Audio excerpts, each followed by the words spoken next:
Semuanya, kenalin nama gue Stefanus. Gue merupakan salah satu siswa dari Job Online Connector Data Science di Puardika. Jadi hari ini gue bakal bawain salah satu uh, project itu Capstone Modul 1 yang bertemakan stok gudang.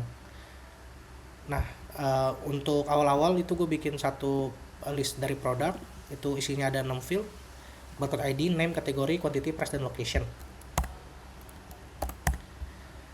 Nah, habis itu gue ada 4 fitur utama, ada add product, view product, update product, dan delete product.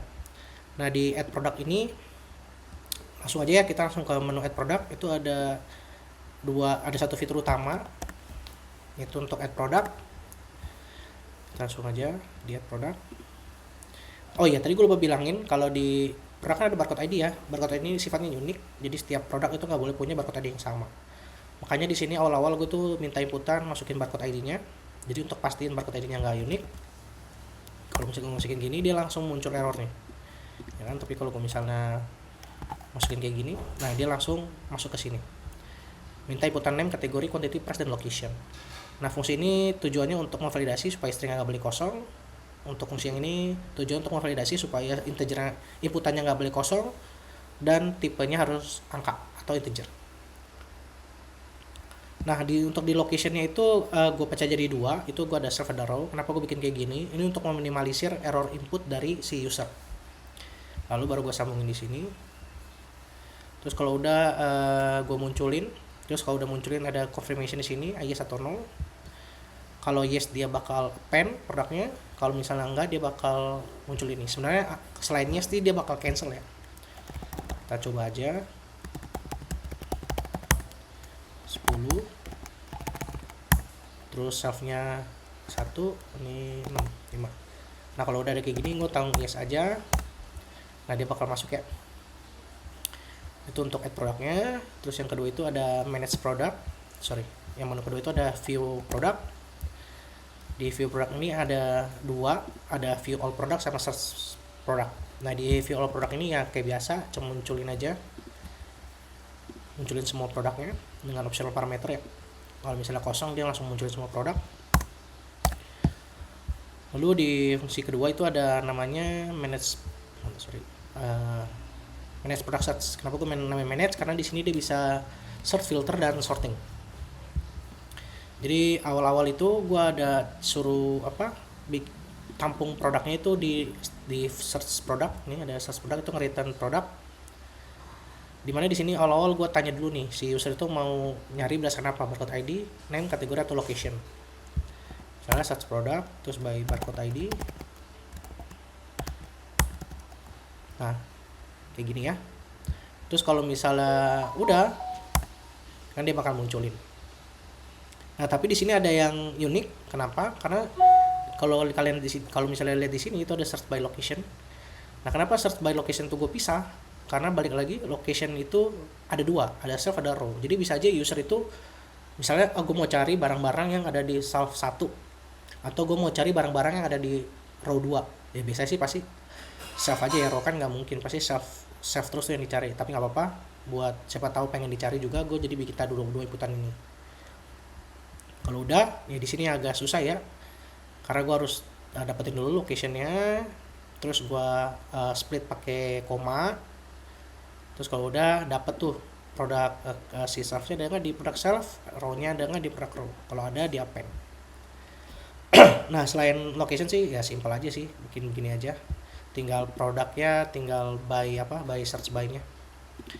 Ya, kalau ada dia ketemu masuk ke sini.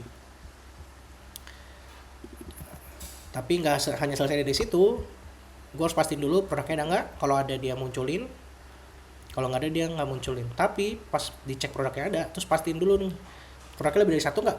Kalau produknya bisa dari satu, maka dia akan melakukan yang namanya sorting ya, fungsi sorting ini.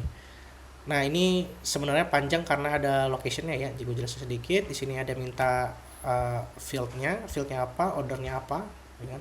Kayak gini ada contohnya.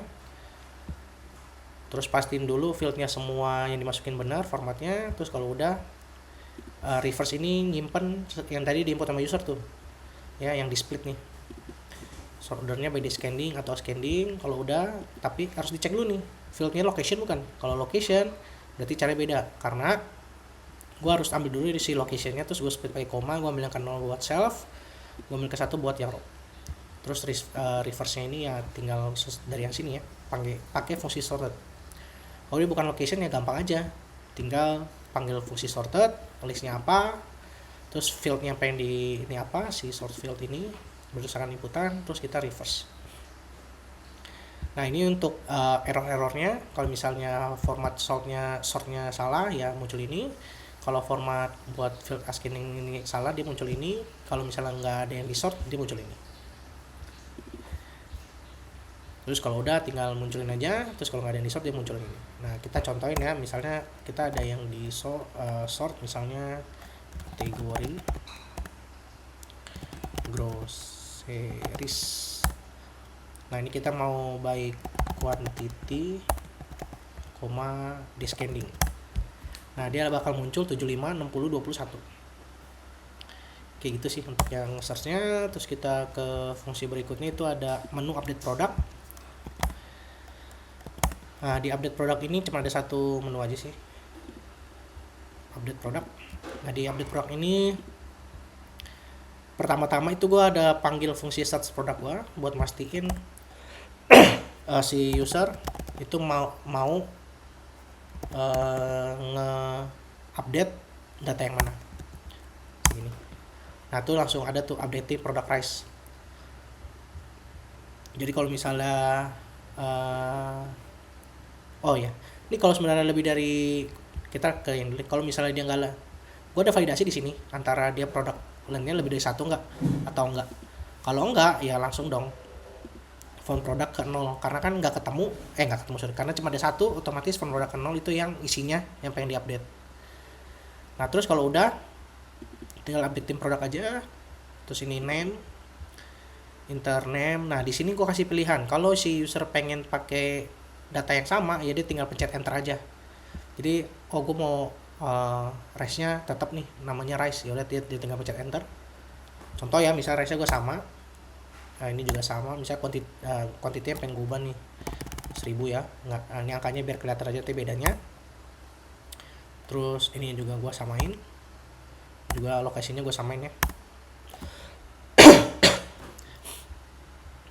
Nah ini gue samain semua ya, ini inputannya kayak biasa ya.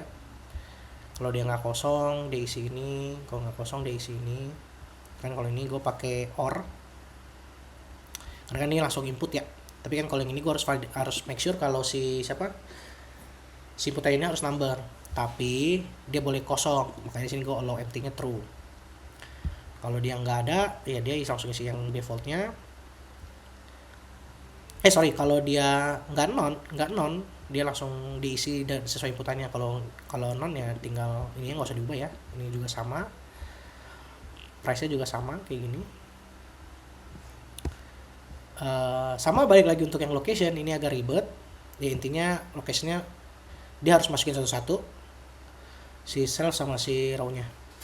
Ini buat antara dia pakai yang sama atau yang beda. Terus ini gabunginnya. Terus ini buat error self row nya, numbernya. Kalau udah muncul produknya, kalau nggak ada yang diupdate ya. Ini kita coba aja ntar.